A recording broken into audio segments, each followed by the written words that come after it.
INS. Extremely fearless journalism. You must understand that we are going through a very important exercise throughout the state. And that exercise is an exercise in democracy at the grassroots level. Enthusiasm of the people with which they are coming out and participating in the elections is commendable. And very elaborate security arrangements have been made along the polling routes, polling stations and the polling places. But despite best of your arrangements that you make, you cannot put 100% curfew or civil curfew where people are not allowed to move. People have to go. It's a big exercise, as I said. Movement has to be ensured. So among a very large-scale movement of the people, you have a hidden movement of an odd anti-national element coming to city or coming to some other place. Yesterday only you have had an incident in Poonch where Lashkar-e-Toba group of terrorists was sent from Pakistan and they tried to come over to Shopian. They could not because of the heavy snowfall.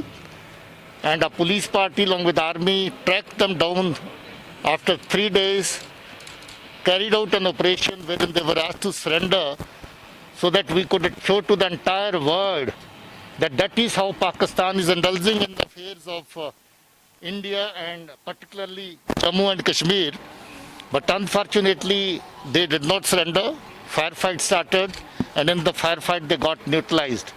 But we have got enough evidence with us incriminating Pakistan in not only training people, sending terrorist outfits to this side of India to disturb the ongoing process. This incident also is part of the same design, part of the same conspiracy. We would bring the persons accused in this case to book very soon. Sir, who are the people behind this attack? And then the PDP worker has also alleged that the J&K police has cut down his security. Even the Miss Mufti has come out with a tweet alleging that... Those allegations are baseless. 2 PSOs were with him. 1 PSO is still there. Even bigger amount of PSOs. In case of Wasim Bari, there were 10 PSOs. But an incident took place.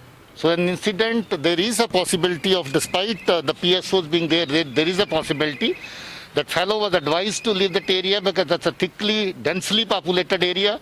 There's a written record with the police station. He was asked to shift to some safer location. That is not a better location, good location to stay for a protected person. He did not heed to the advice. He was in fact decategorized when he did not go by the security precautions. He regularly violates security precautions. So he was decategorized, security was withdrawn. But again on a reassessment, security was provided to him. He was an X2 category entitled to 1 PSO. He was given 2 PSOs. So all those allegations are baseless. So who are the people behind this attack? Motive, as I said already, motive is to disturb the ongoing process of electioneering, which is a very, very big event and people are very enthusiastically participating in that.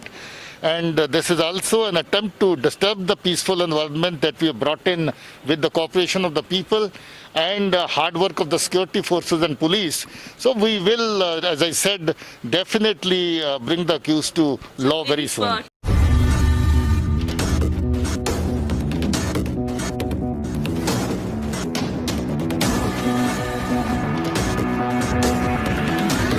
INS. Extremely fearless journalism.